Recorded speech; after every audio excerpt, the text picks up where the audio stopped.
É isso aí, minha gente. Prontos para mais uma aula ao vivo de Masterclass, a primeira dos extensivos de 2024. Estamos transmitindo ela ao vivo, legal. E vamos falar hoje sobre um tema bem legal aqui, né? Justnaturalismo in finis versus justpositivismo in Kelsen. Muita coisa legal para a gente avançar. E eu quero chamar a atenção de vocês para algumas coisas aqui. Estamos começando a nossa live agora. Então, você que tem amigas e amigos que estudam para concurso, eu vou fazer um pedido. Encaminhe essa live para essas pessoas. Galera que estuda para magistraturas, ministérios públicos, procuradorias, defensorias, porque esse tema aqui é um tema muito interessante, é um tema muito novo, é um tema que é extremamente pujante dentro da filosofia do direito, então é algo que vai chamar muito a atenção de vocês também, e nós não estamos aqui agora à noite por acaso, estamos aqui para entregar para vocês um conteúdo interessante, um conteúdo bom, que vai promover algum tipo de transformação aí na trajetória concurseira de vocês. É por isso que a gente está aqui. Então, eu estou te fazendo um pedido, tá? Mande esse link aí que você recebeu para os seus colegas. É uma maneira de você prestigiar também o nosso trabalho, já que estamos aqui trabalhando em prol da sua aprovação, acreditando que a sua aprovação vai chegar, vai acontecer e que a gente vai fazer a partir disso grandes coisas. Veja só, eu quero, antes de entrar no conteúdo com vocês, chamar a atenção de vocês para um ponto. Vocês viram que o calendário do Exame Nacional da Magistratura já foi disponibilizado? Viram? Edital possivelmente vai ser publicado depois de amanhã, dia 1º, tá? Publicação do edital. Ou saiu o edital, já ia... Saiu o edital, acabou de ver. Jesus amado, saiu no meio da live esse edital. Olha que legal. E prova no dia 14/4. Esse cronograma eu já tinha visto. E o período de inscrições começaria no dia 1. É ou não é? No dia 1, o período de inscrições começaria no dia 1º. Certo? Uhum. Então, temos muita coisa a fazer aqui, minha gente. Muita coisa a fazer, tá? Olha aí. Dia 1º/2 iniciam as inscrições. De 1 a 7/2. Fernanda, as inscrições vão ser só em uma semana, de 1 a 7/2, é isso? Fernanda está corrigindo aí. Uma informação que eu recebi agora, viu, galera? De 1 a 7 a inscrições de 1º de fevereiro a 7 de março. Legal. 1º de fevereiro a 7 de março. Fechou. Tá? Esse primeiro ponto aqui está esclarecido. Segundo ponto, vamos pensar aqui. Prova dia 14/4. Legal. Prova no dia 14/4. Então, tem bastante tempo para estudar até o dia da prova. Viu, minha gente? Temos pouco mais de 2 meses aí de estudo. E a gente vai precisar, né, trabalhar firme, porque, do contrário, essa aprovação não chega. São 35, vejam só, 35 questões que vocês precisam acertar em 50. Existe aí, para o pessoal das cotas, um limite de 50%, então 25 questões, né? E estamos aí com a prova na boca, a prova no gatilho. O que eu quero conversar com vocês hoje? Algo de extrema relevância. Um tema que diz respeito a uma temática nova de formação humanística, tá? Não temos um segundo de paz, como disse a Laís aqui, e a Fernanda tá tremendo. Gente, a gente estuda para ter prova. Simbora para cima. Já fiquei animado. Já estava animado antes de começar a live. Agora eu fiquei mais animado ainda, tá? Tô mais pilhado ainda. Vamos para cima porque tem bastante coisa para a gente fazer. Eu estou agora prometendo uma coisa para você aqui. Eu estou prometendo que amanhã eu vou tirar o dia para estudar esse edital do Exame Nacional. E amanhã eu vou fazer uma live com vocês, de novo, neste mesmo horário, beleza? Às 21 horas, para falar, tá? Para falar sobre o edital do Exame Nacional da Magistratura. Eu tenho esse compromisso com vocês. Amanhã nós vamos reunir e eu vou falar sobre isso com vocês. Por quê? Agora eu não cheguei a ver, só vi o cronograma que a galera tinha postado em grupos. Eu acabei de sair da aula do pessoal da prova oral, então não tive tempo de entrar nessa discussão aí sobre o Exame Nacional. Não tive tempo de conversar com vocês sobre isso, não tive tempo de ler, na verdade, sobre isso aí no grupo de WhatsApp, então acabou que eu vim para a live só tendo visto o cronograma. Então amanhã vou passar o dia estudando esse edital para falar com vocês. Tá combinado? Combinado, fechado, tá? Edital, ó, segunda prova 20/10, não saiu edital, só saiu o cronograma, que foi só o que eu vi, cronograma mesmo, tá? Um cronograma de que as inscrições começariam no dia 1º/2. E aí até eu estava pensando aqui o seguinte, se as inscrições saírem no dia 1º/2, esse edital teria, em tese, que sair até o dia 31, né? Se as inscrições começam no dia 1º/2. O cronograma eu vi. Edital não saiu, está circulando o cronograma? Esse cronograma eu vi. Então, na verdade, não saiu o edital, né? Saiu o cronograma. Beleza? Vamos esperar, então, o edital. Saiu o edital, professor? Vai fazer uma live sobre isso? É o prazo de eu estudar o edital, entender como esse edital vai funcionar e a gente fazer a live sobre isso. Agora, veja. Independente de edital, você que está no extensivo, tá? Todas as aulas comigo, as masterclass, até o dia 14/4, que vai ser o dia da prova, todas essas aulas comigo, tá? Todas essas aulas, perdão, de segunda-feira ao vivo, todas, tratarão de temáticas relacionadas à formação humanística, porque eu sei que isso, de certa maneira, é um calo no pé do concurseiro, né? Então, eu vou trabalhar com o pessoal dos extensivos todas as segundas-feiras. É o dia das nossas masterclass. Então, toda segunda até o dia do Exame Nacional, eu vou trabalhar muito a formação humanística. Vamos trabalhar resoluções do CNJ, vamos trabalhar temáticas da filosofia do direito, da sociologia do direito, da modernidade relacionada às temáticas da filosofia e da sociologia do direito também.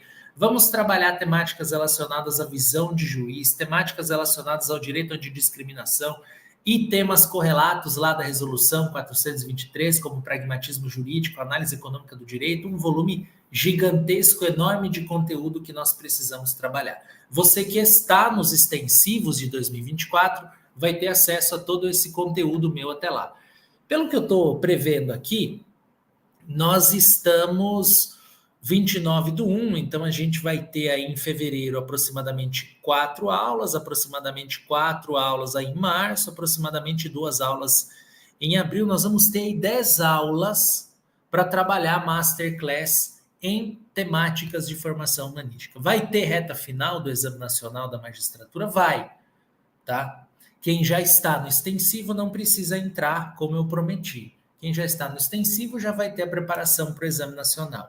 Não vai precisar de reta final. Legal? Quem está no extensivo. Quem está fora do extensivo, aí a gente vai ter o curso de reta final e também vamos ter o extensivo, que, claro, vai ter uma preparação muito mais densa, muito mais macro para esse Exame Nacional da Magistratura, até porque a gente tem mais tempo de trabalhar isso. A gente tem mais margem de trabalhar isso aqui, tá? Porque é um curso mais completo, um curso mais longo. Então, presta atenção. Bora conversar aqui, porque tem muita coisa para a gente avançar. Já que já saiu o edital, pega o link da live. Eu vou te fazer mais um pedido. Distribui nos grupos que você tá. É muito importante para a gente que a gente tenha essa adesão enquanto curso, tá? Enquanto instituição, enquanto magistrar. Por quê? Esse conteúdo que vai ser disponibilizado hoje é um conteúdo de extrema raridade em termos de cursos preparatórios. Por que eu estou te falando isso? Porque dificilmente, aliás, eu vou te desafiar, não dificilmente, você não viu esse tema em lugar nenhum que você passou, tá? Vamos falar sobre o justnaturalismo, uma visão centrada em John Mitchell Finnis e um contraponto com a teoria de Hans Kelsen do positivismo jurídico. Por que vamos trazer a perspectiva de Finnis dentro do justnaturalismo? Porque o Finnis é a voz moderna do justnaturalismo. Presta atenção no que eu vou te falar. O Finnis redimensionou a visão de São Tomás de Aquino e o Finnis redimensionou a visão de Kant a respeito de justnaturalismo. O Finnis, ele tem tanta importância em temática justnaturalista que ele cria uma nova visão de justnaturalismo para dizer o seguinte: é possível que o direito pressuposto, o direito natural, tenha convergência, é possível que esse direito caminhe de mãos dadas com o direito posto, que é o direito positivo.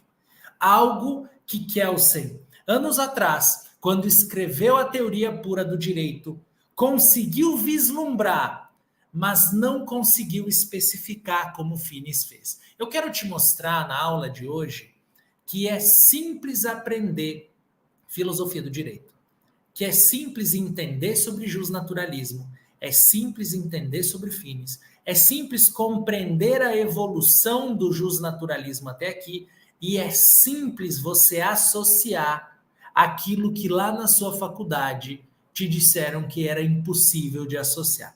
Justnaturalismo com justpositivismo. Eu quero trabalhar esses temas hoje com vocês. Beleza?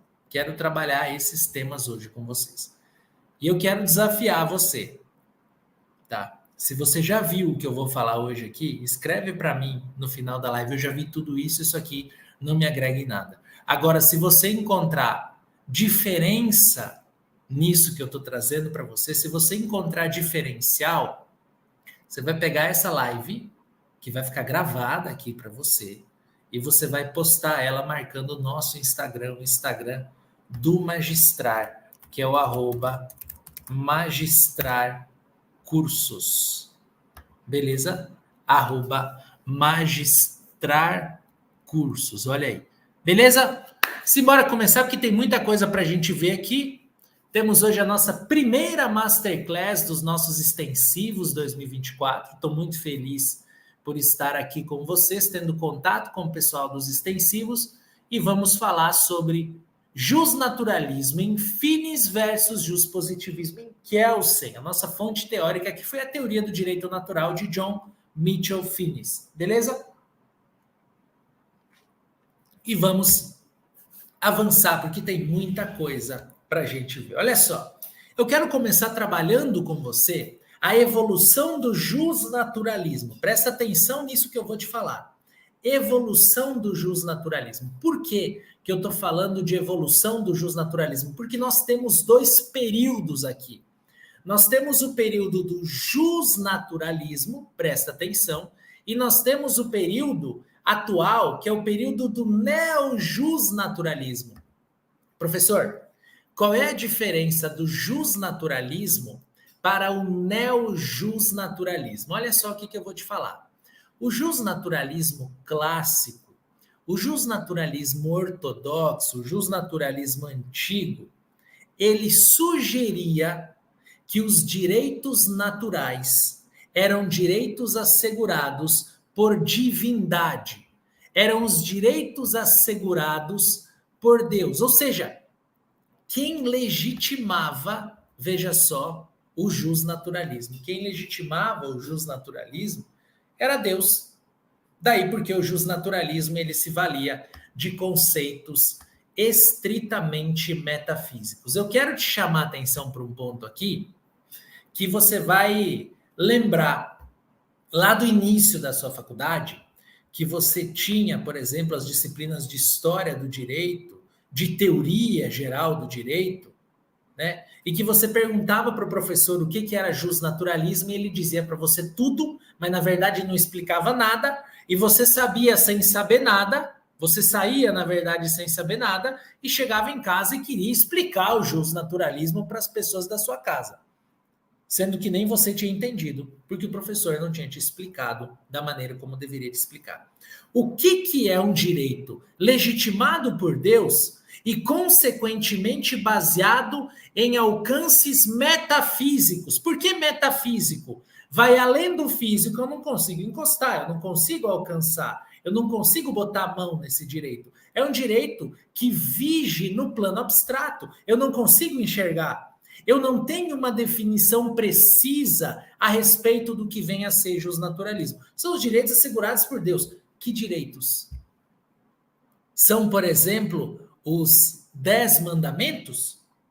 Ou são todos os direitos constantes, por exemplo, na Bíblia? E a minha maneira de interpretar a Bíblia, qual seria? Para que eu consiga alcançar um conceito ideal do que vem a ser justnaturalismo, e, consequentemente, eu consiga especificar esse alcance metafísico do justnaturalismo. Nada disso. Eu sei que isso fazia um nó na sua cabeça, e a função do John Mitchell Finnis foi justamente facilitar isso para você. Só que ele teve facilitadores prévios. O Finnis teve facilitadores que vieram antes dele, e os facilitadores que vieram antes de Finnis foram São Tomás de Aquino, primeiro, e o segundo foi Immanuel Kant. Por que facilitadores que vieram antes dele? Porque a partir desses dois atores tão importantes para a filosofia do direito, nós passamos a enxergar a figura do neojusnaturalismo. O que é o neojusnaturalismo? É o jusnaturalismo, anota o que eu estou te falando aí, do período pós-oitocentista. É o justnaturalismo do período pós-oitocentista, é o justnaturalismo do período da modernidade. E o Finnis, ele depura tão bem isso, essa teoria do Kant, do imperativo categórico, esse alcance do conceito de justiça de São Tomás de Aquino, que hoje ele é visto como um grande expoente do justnaturalismo moderno. O John Finnis é filósofo e teórico do direito, é professor de Oxford, é expoente do justnaturalismo moderno que apresenta uma releitura do pensamento de Tomás de Aquino, que, segundo ele, é o grande paradigma teórico que domina o direito natural, até Immanuel Kant. Agora, vamos lá. Eu quero, antes de entrar em Finnis, te explicar por que o Finnis depurou esses conceitos de Kant e de Tomás de Aquino. Olha só, tá no slide aí para você. Professor, eu quero acesso ao slide. Descrição da aula, tá lá. Na descrição da aula você tem acesso ao slide. Olha só. Tomás de Aquino, conceito de justiça dele. Cada um dá ao outro o que lhe pertence segundo o direito. Olha só, volta para mim aqui. Cada um dá ao outro o que lhe pertence segundo o direito. Esse é o conceito de justiça de Tomás de Aquino. O que é dar ao outro o que lhe pertence enquanto direito? É eu pegar o meu celular que está aqui comigo e eu entregar o meu celular, por exemplo, para Jeane, que é nossa aluna lá da faculdade Esper e não perde uma live, extremamente dedicada. Eu pegar meu celular e entregar para ela? Não.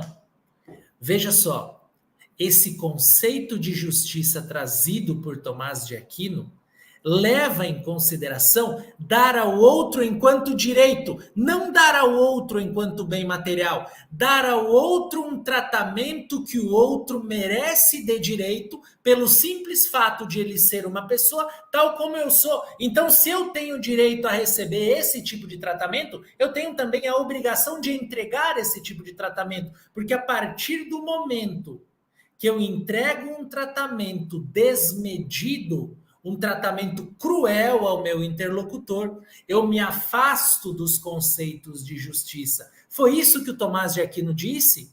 E foi isso que o Kant, de certa maneira, aperfeiçoou, chamando de imperativo categórico, que é: não faça com o outro aquilo que você não quer que façam com você. Esse é o imperativo categórico de Kant. Então, eu te trouxe aqui o conceito de justiça de Tomás de Aquino e eu te trouxe aqui o imperativo categórico de Kant. E eu quero te fazer uma pergunta nesses primeiros 15 minutos de aula. Você está entendendo o que eu estou falando para você? Ficou claro? Ou as primeiras premissas sobre o neo-justnaturalismo ficaram claras para você? Elas deixaram de ser metafísicas e agora você está conseguindo encostar nelas dentro da sua cabeça? Sim ou não? Legal?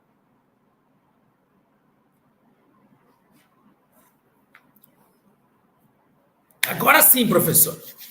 Só vou esquecer no dia 15/4, porque vou fazer a prova do Enem no dia 14. Depois eu esqueço. Lembro de novo quando for fazer a segunda fase do meu concurso. Né? Lembro para a prova. Independente disso,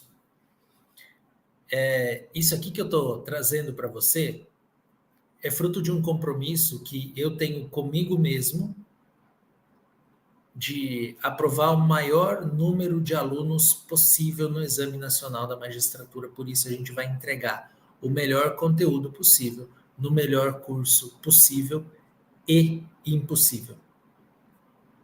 Tá? Por isso que eu te disse, o nosso diferencial está naquilo que nós tratamos dentro de sala de aula e que eu vou te assegurar, não é o commodity que você comumente vê em aulas, abre aspas, comuns. Eu não estou falando que porque a aula é minha, ela não é uma aula comum, mas o tema não é comum. E para você conseguir aprovação num concurso da envergadura da magistratura, da defensoria, do Ministério Público, de procuradorias, enfim, você precisa sair da caixa, pensar fora do comum, porque um percentual muito pequeno de pessoas é aprovado nesse concurso. Agora vamos continuar. Você entendeu quem é o Tomás de Aquino e você entendeu quem é o Kant. Agora, o que é então o direito natural em finis? Eu quero que você pegue o seu caderno agora e escreva assim: a base do direito natural em finis se refere à razão. Veja só, a base do direito natural em finis se refere à razão. O que se entende por razão? Racionalidade. O que se entende por racionalidade? Distinguir o que é racional daquilo que não é racional. Professor, não entendi nada agora. O que tem a ver o pensamento do Finis com o pensamento do Tomás de Aquino e do Kant? Veja só, tem tudo a ver. Porque o Finis depura esse conceito do Kant e do Tomás de Aquino.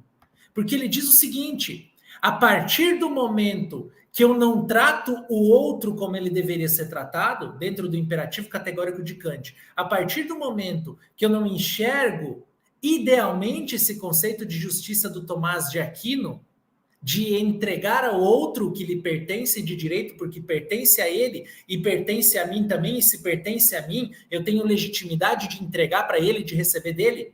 A partir do momento que eu crio essa reciprocidade, eu faço isso com base em uma lógica racional, que é a lógica da razão. Eu não vou agir fora da razão.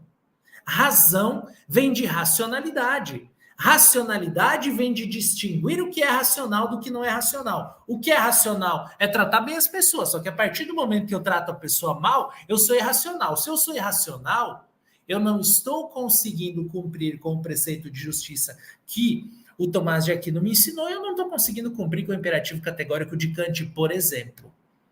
Então, daí porque tem muita aproximação entre a teoria do Finis, Tomás de Aquino, Kant e Finis. Veja, depura, remodela isso para aquilo que a gente chama de neo-justnaturalismo.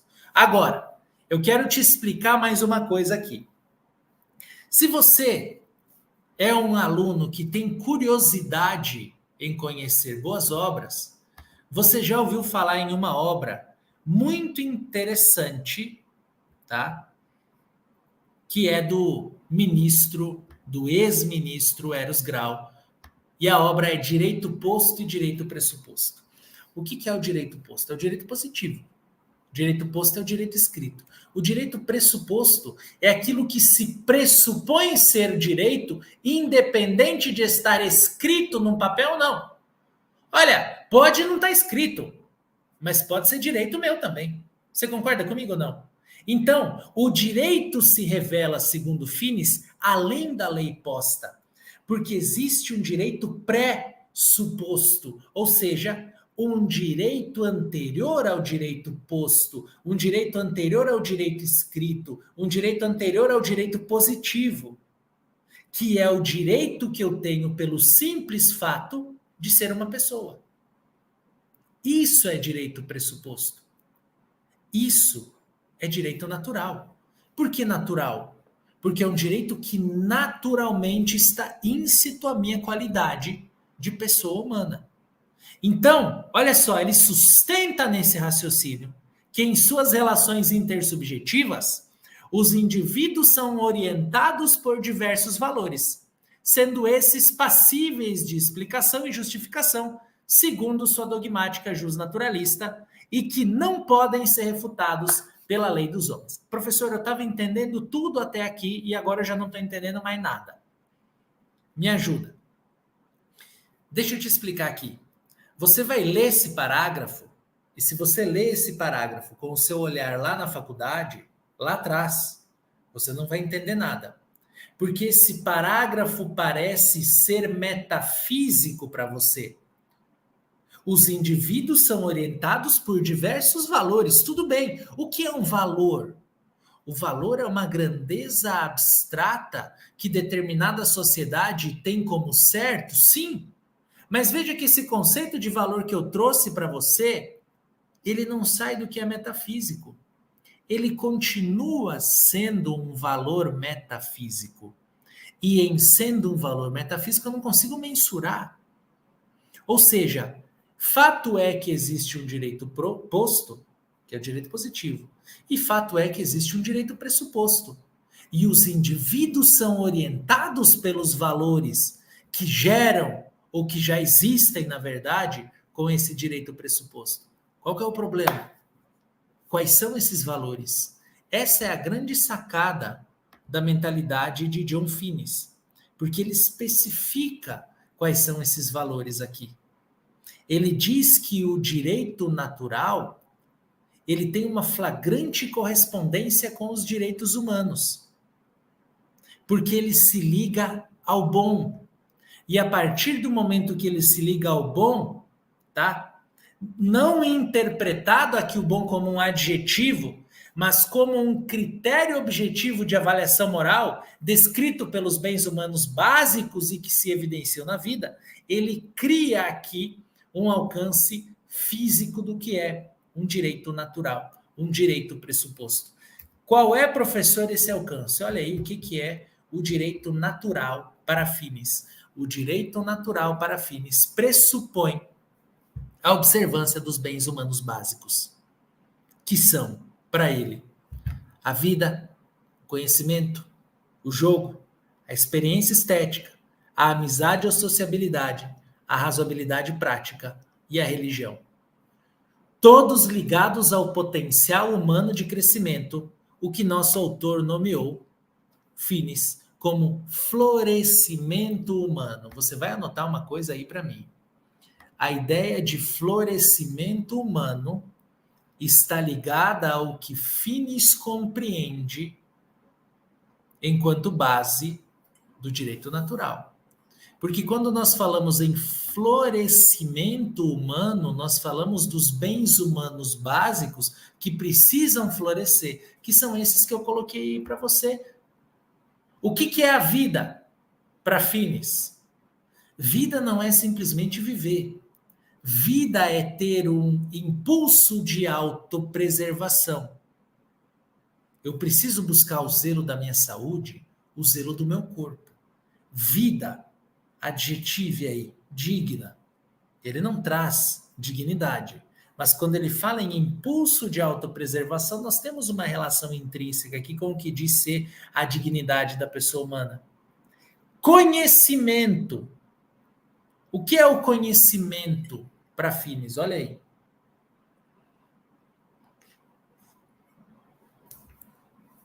Os seres humanos, por viverem em comunidade uns com os outros, são confrontados com problemas de justiça e de direitos, de autoridade, lei e obrigação.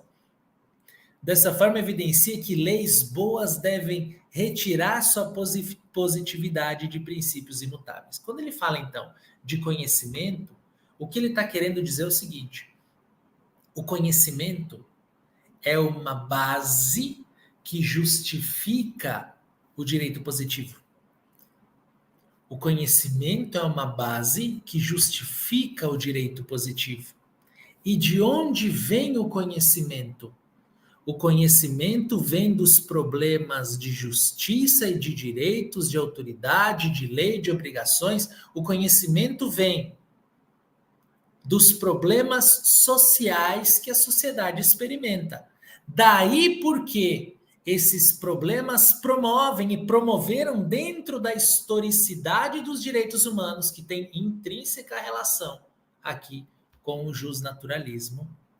Esses dois, eles casados, geram princípios imutáveis que devem ser observados pelo legislador positivo. O que é o jogo? O jogo é um espaço de regras, desejos, competições, ambições que está intrínseco ao ser humano também. O que é estética? Experiência sensitiva. Não é só de achar o outro bonito ou feio, não é isso. É uma experiência de sentir.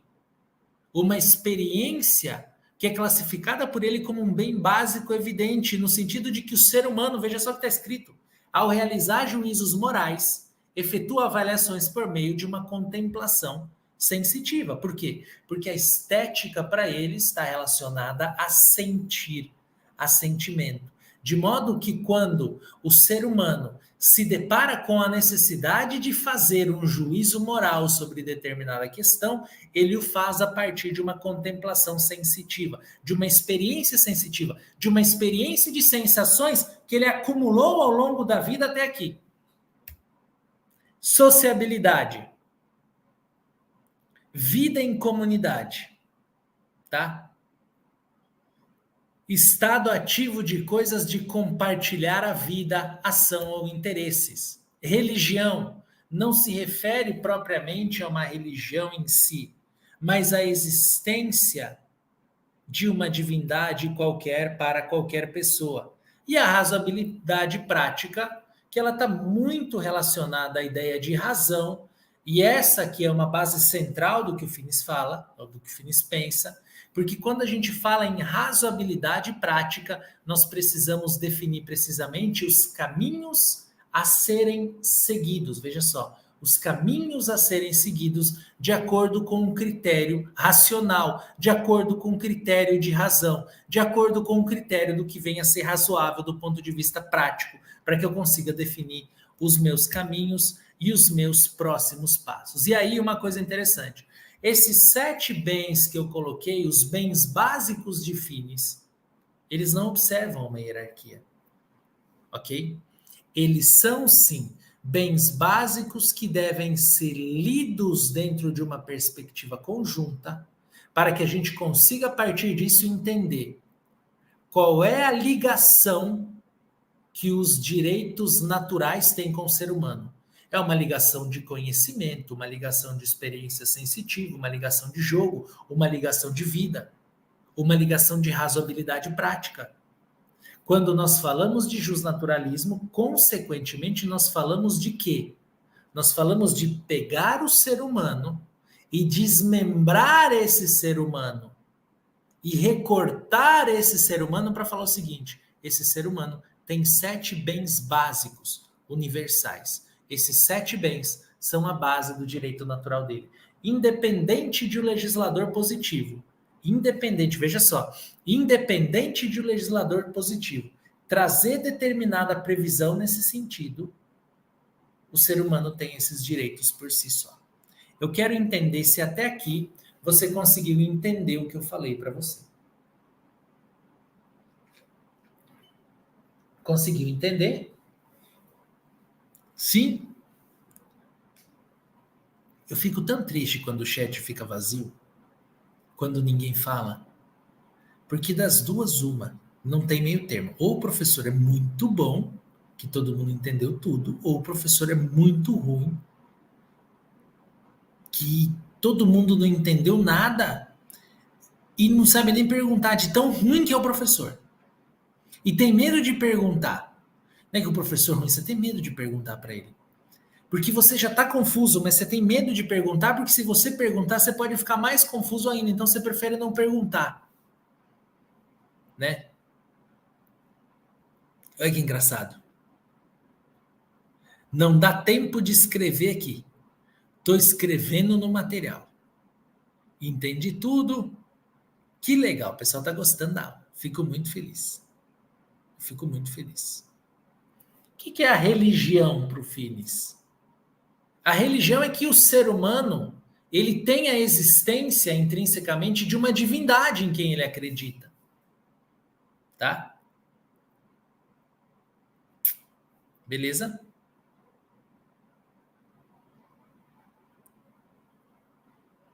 E acreditar em uma divindade é um dos atributos básicos do ser humano, é um direito natural que ele tem. Inclusive não acreditar. Beleza? E vamos lá então. Olha só.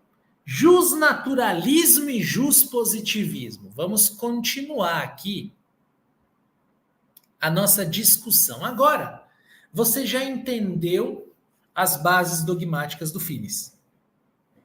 Tá? Você já entendeu as bases dogmáticas do Finis. Você entendeu? Tá top, professor. Eu entendi e vou até sair. Vou até sair. Que a prova não vai cobrar daqui para frente, professor. Ela só vai cobrar daqui para trás. Já entendi, né? Você que entendeu e quer continuar, presta atenção. Agora nós vamos entrar no nosso ponto de convergência, no nosso ponto de inflexão. Jusnaturalismo versus juspositivismo. Qual é a interferência do jusnaturalismo no juspositivismo para Finis? Olha só. Caberá ao direito natural o papel de avaliar a aptidão moral do ordenamento jurídico por um crivo de razoabilidade, tá? Ou seja, o que ele está querendo dizer aqui? Um juízo de razoabilidade, um juízo de razão. Razão é interpretação racional. Para que essa interpretação seja racional, eu preciso me afastar de conceitos metafísicos do jusnaturalismo ortodoxo.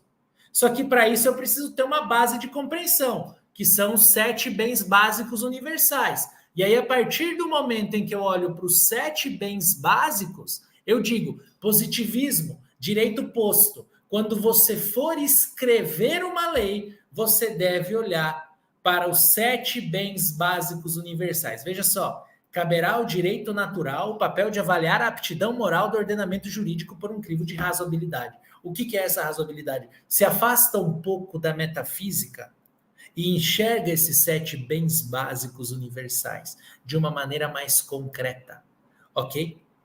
E aí, por que o Finis desenvolveu toda essa teoria dele? Porque ele é fruto da escola da jurisprudência analítica. O que é a jurisprudência analítica? É uma ciência social, olha só, que tem como propósito descrever, analisar ou explicar determinada matéria ou assunto.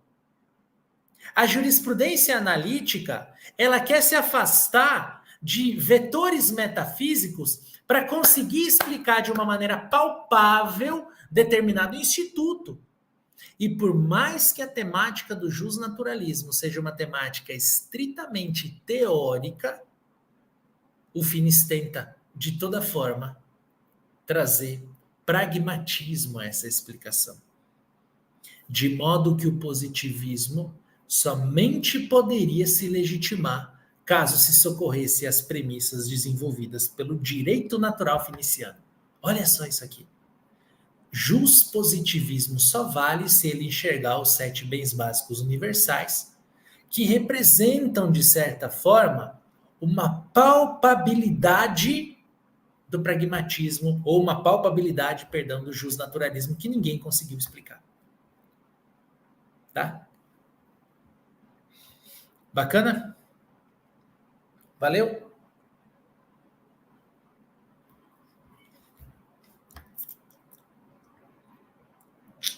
Vamos lá, vamos lá.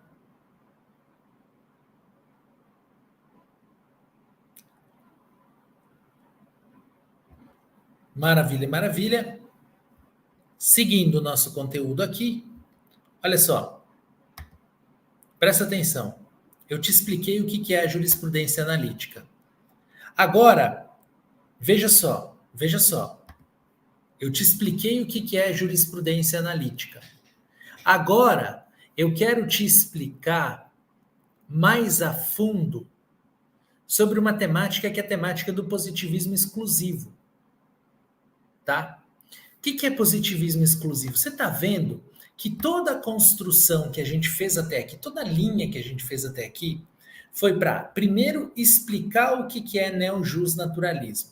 Depois, para eu mostrar para você que o justnaturalismo, diferente do que aquele professor de faculdade ensinou para a gente, o neojusnaturalismo ele tem uma relação com o direito positivo. Daí porque o positivismo jurídico não pode ser lido dentro de uma perspectiva exclusivamente, veja só, positivismo jurídico não pode ser lido dentro de uma perspectiva exclusivamente positiva. A lei, ela não existe só porque ela é lei. Daí porque o Finis utiliza um conceito que é o conceito de leis injustas. A gente já vai entender o que é uma lei injusta. A lei tem que existir com um propósito. Quem é que dá propósito à lei? Olha só, eu vou te falar uma coisa agora que você nunca mais vai entender, ou esquecer, perdão. Toca aí em você, seu corpo. Você está tocando no seu corpo? O seu corpo é o direito posto, é o direito positivo. Você pode não acreditar em Deus e você pode não acreditar em nada. Tudo bem, eu acredito. Então, em cima do que eu acredito, e tenho liberdade de acreditar, eu vou te falar. Eu acredito que o corpo é matéria, o corpo é passageiro. O corpo tem um ciclo biológico. O corpo sofre um processo de ancilosamento. O corpo sofre um processo de envelhecimento. Porque o corpo é matéria. O corpo é o direito positivo. A lei envelhece. A Maria Helena Diniz trazia as lacunas ontológicas, axiológicas, gnoseológicas e blá, blá, blá. Ela já falava sobre isso. Direito positivo é o corpo. O que faz o corpo ter vida? O espírito, que é o direito natural. Entendeu? O que dá vida ao corpo é o direito natural. Quando o Finis faz essa associação, ele está separando aqui, tá? O corpo do espírito. Ele está falando o seguinte: corpo não vive sem espírito. É isso que ele está querendo te falar. Eu estou te trazendo essa metáfora para você nunca esquecer a associação dele. Tá? Para você nunca esquecer a associação dele. Beleza? Ficou claro agora? Tá? Nós não temos mais um positivismo exclusivo. Agora, como é que fica Kelsen e seus desdobramentos dogmáticos sobre a teoria pura do direito? Tá? Como é que fica isso aí? Presta atenção. O Kelsen, ele tecia críticas ao justnaturalismo porque ele diz o seguinte: o justnaturalismo padece de homogeneidade, ao passo em que o direito positivo não padece de homogeneidade. Por que o justnaturalismo padece de homogeneidade? Porque o justnaturalismo é metafísico. Porque o justnaturalismo não tem uma base palpável e concreta. Porque o justnaturalismo, por se aproximar dos direitos humanos, sofre a interferência do multiculturalismo. Ou seja, no Brasil pode ser direito inato ao ser humano X, é ou não é? Mas lá na Europa, lá no Oriente Médio, pode ser direito inato do ser humano outra coisa. Eu perco a homogeneidade aqui. Ao passo em que o direito positivo não perde nunca a homogeneidade, porque ele tem duas características centrais, olha só. A abstratividade, ou seja, ele é amplo, e a generalidade, ele alcança todo mundo. Por isso que ele é homogêneo. Por isso que a gente tem homogeneidade aqui. Ok? É por isso que temos homogeneidade aqui, no direito positivo. Então, professor, como que a gente encontra essa associação com o Kelsen? Já que o Kelsen criticava o justnaturalismo pela sua falta de homogeneidade. Quem já teve a curiosidade de ler Teoria Pura do Direito?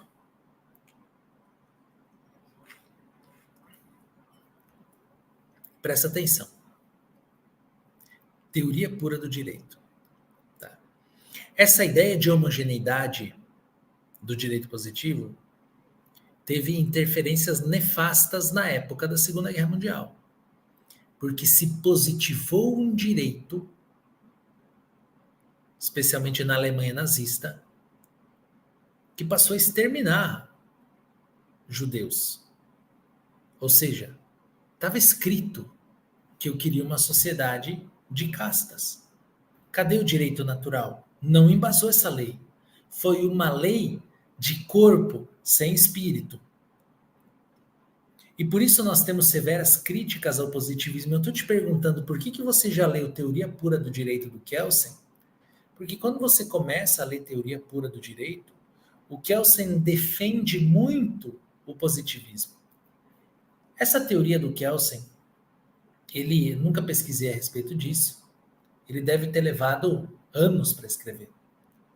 E você percebe ao longo da leitura do livro que ele vai, de certa maneira, se inclinando a enxergar a necessidade de existência de um espírito para aquele corpo que ele está defendendo. Então ele passa o tempo inteiro falando do corpo, mas chega um momento que ele enxerga a necessidade da existência de um espírito. Ele passa o tempo inteiro falando do positivismo exclusivo, só a lei.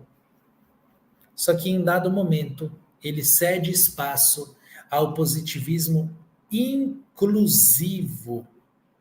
Veja só, positivismo inclusivo, regras escritas, princípios e valores. Isso é positivismo inclusivo.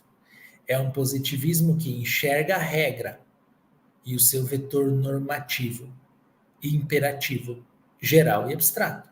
Ele enxerga a regra. Ele enxerga a regra. É ou não é? Enxerga a regra. Mas ele sabe que a regra não existe por si só. Prova que o Kelsen fez isso, professor. Vou te provar. Você vai pegar o livro do Kelsen e você vai ver que tem uma figura lá. É um livro que tem figura. Tá? Você que não leu pode comprar, tem figura lá. Tá? Não é tão maçante a leitura, não. Tem a figura de uma pirâmide, pirâmidezinha, né, no livro do Kelsen, que ele desenvolve uma teoria que é a teoria da supremacia da Constituição, porque ele coloca no ápice da pirâmide a Constituição Federal. Para quem olha a Constituição Federal? Veja só. Para quem a Constituição Federal olha? Para a norma hipotética fundamental. Quem é a norma hipotética fundamental?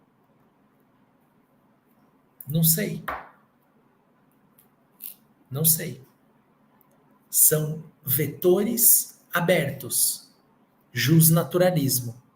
Quem é o justnaturalismo?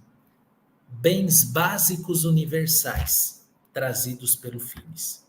É aqui que essa teoria se aproxima.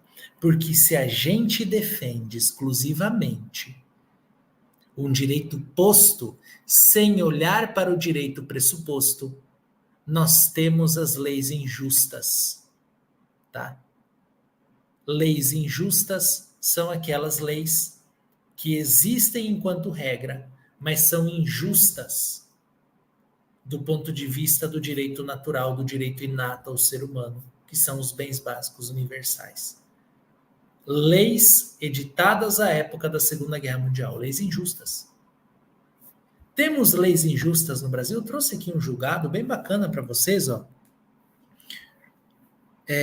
Tratamento de doença no exterior. É um julgado antigo, tá? De 2001. Mas eu trouxe aqui ele... Professor, você está trazendo informativo de 25 anos atrás. Nem nascido eu era. Não. Eu estou trazendo aqui ela pelo valor dogmático que tem. Recurso especial, tratamento de doença no exterior, retinose pigmentar, cegueira, Cuba, recomendação dos médicos brasileiros, direito fundamental à saúde e dever do Estado. Aí ele defende aqui que o Sistema Único de Saúde pressupõe integralidade da assistência à saúde, tal,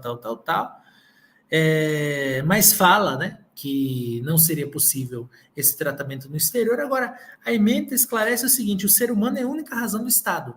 O Estado está conformado para servi-lo como instrumento por ele criado com tal finalidade, e nenhuma construção artificial, todavia, pode prevalecer sobre os seus inalienáveis direitos e liberdades, posto que o Estado é um meio de realização do ser humano e não um fim em si mesmo.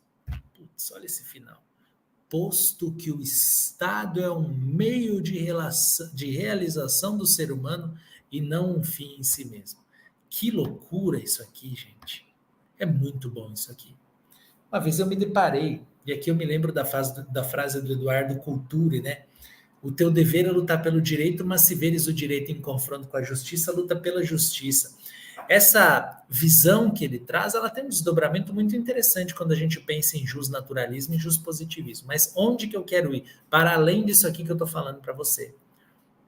Certa vez eu me deparei com um processo de uma empregadora com câncer que entrou na sala de audiência com uma bolsa de colostomia. Minha secretária de audiência estava grávida. Sim, o odor ficou grande dentro da sala de audiência. Ela começou a passar mal, teve que sair com ânsia de vômito. Empregadora, executada. A vara havia feito um bloqueio na conta dela. A gente até então não sabia da condição pessoal dela. E ela veio, então, para uma audiência de conciliação e execução. Entrou ela, entrou o rapaz reclamante, exequente na ocasião, bem apessoado, com advogado, fazendo faculdade, estava trabalhando e tudo. E houve a retenção de um valor semelhante a 50%, 60% do valor da execução. Minha primeira pergunta foi se tinha acordo. O advogado disse que não queria só esse valor, que queria tudo, mas pediu para liberar imediatamente. E ela então vem e me apresenta um monte de documento médico e diz o seguinte: doutora, a minha situação está claro de ver aqui, né? Não disse dessa maneira, mas... E eu preciso fazer um monte de exame, um monte de remédio, estou precisando de tratamento, enfim, não tem plano de saúde, tem coisa que o SUS não cobre. Esse dinheiro que foi bloqueado é um dinheiro de uma aposentadoria que eu recebo do meu marido, ela está dotada de empenhorabilidade, obviamente, mas mais do que isso, é uma parte de dinheiro que eu guardei para custear meu tratamento. E eu guardei do fruto da aposentadoria dele. E ela me explicou a situação. Tinha uma pizzaria em Goiânia, a pizzaria faliu, e nessa da pizzaria falir, ela teve vários processos trabalhistas, vários ela conseguiu quitar, outros estavam em processo de audiência, enfim, estava naquela bagunça de uma execução. E eu virei então para o rapaz e disse o seguinte: cara, você não aceita resolver isso aqui de alguma maneira para ajudar ela? Não, não aceito, o advogado dele falou. Eu liberei todo o dinheiro para ela. E o advogado dele ficou desesperado. Falei: doutor, eu vou liberar todo o dinheiro para ela, e justifiquei, inclusive na minha decisão, com um fundamento até semelhante a dessa decisão aí, falando o seguinte, que para que o direito seja aplicado, ele depende de pessoas. Se eu deixar de ter uma pessoa enquanto destinatária do direito, quer dizer que o direito não foi aplicado. E essa é a maior frustração que um juiz pode ter, não aplicar o direito. E eu fechei com essa frase do Eduardo Culturi. Ele entrou com o MS, o tribunal manteve a minha decisão na ocasião, e foi uma das situações mais paradigmáticas que eu já vivi na magistratura. E eu acho que essa ideia do finis, ela é muito interessante nesse sentido, porque ela traz uma associação muito grande para além, né, dos limites que a gente tem de positivismo. Essa ideia moderna do Finis é de extrema importância e de extrema relevância para a gente conseguir entender bases do direito posto a partir, como eu disse para você, do direito pressuposto. Beleza? Eu vi a galera mandando mensagens aí e eu vou colocar aqui o número do Felipe. Você vai entrar em contato com o Felipe, você que estava perguntando aí sobre o curso extensivo. E a galera do curso extensivo que está assistindo a aula, espera aí rapidinho que eu tenho um recado para vocês. Tá? Galera do extensivo, espera aí.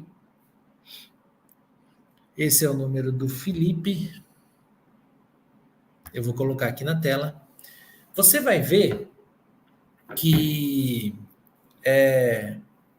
eu tenho aqui alguns exercícios no meu material. Tá? Você que baixou aí vai ter exercício de VUF. Você que é do extensivo do magistrar, presta atenção no que eu vou te falar. Eu vou te mandar agora um link privado. Segunda-feira, 29/1, 10 da noite. Eu quero que você passe no Exame Nacional da Magistratura. Eu vou te mandar um link privado agora, do Gmail, tá? Do Google Drive. Eu vou te mandar, você vai entrar lá. Você que for do extensivo, que está assistindo aqui a live, você vai receber no nosso grupo privado esse link. Você vai poder acessar lá o nosso link, tá? E eu vou estar lá te esperando para resolver 5 exercícios que eu coloquei para você em toda a aula minha, até o Exame Nacional. Eu vou trazer exercícios factíveis para a gente resolver. Então, vai estar lá para a gente resolver, presta atenção, primeiro ponto, e segundo, que eu vou tirar dúvidas desse conteúdo aqui, com você lá ao vivo, legal? Você que teve dúvidas do que eu falei, eu vou tirar essas dúvidas ao vivo para você, legal? Você que não é do extensivo, dá tempo de entrar. Esse é o curso, eu não tenho dúvida nenhuma, mais completo de todos os cursos que você vai ver no mercado. Aí o Felipe escreveu o link de matrícula nos grupos aí. Esse aí não sou eu que escrevi, foi ele. Beleza? Mandou o link de matrícula e também mandou aí o telefone dele, tá? Tá ali disponível para vocês. Beleza? Por que eu tô falando isso para você? Porque a gente vai aprovar muita gente no Exame Nacional da Magistratura. Tá? Eu tô trabalhando com esse propósito. Tá? E aí, galera que está fazendo o curso, fico muito feliz aí pelos compartilhamentos da Ana, enfim. Valeu demais. Tô com vocês, então. Daqui 1 minuto, tô mandando o link lá no grupo dos extensivos. Galera dos extensivos, a gente vai ter o nosso bate-papo aí, sem medo de horário. Eu disse para vocês, se a gente tiver que ir debatendo direito até 1h da manhã, a gente vai. Beleza? Show? Beleza? Maravilha, tá? Maravilha. Olha só, que legal esses compartilhamentos aqui. O curso maravilhoso. Só comprem. Que legal. Nunca estudei em curso igual a esse. O curso está fantástico. Show. Fico muito feliz pelos compartilhamentos aí, galera. Tá? O Felipe liberou um grupo lá que explica tudo extensivo. Preciso agora ir para minha turminha dos extensivos. Gente, fiquem com Deus. Um beijo. Essa aula está gravada aqui. Vocês podem assistir quando e quantas vezes quiserem. Valeu? Tchau, tchau, pessoal.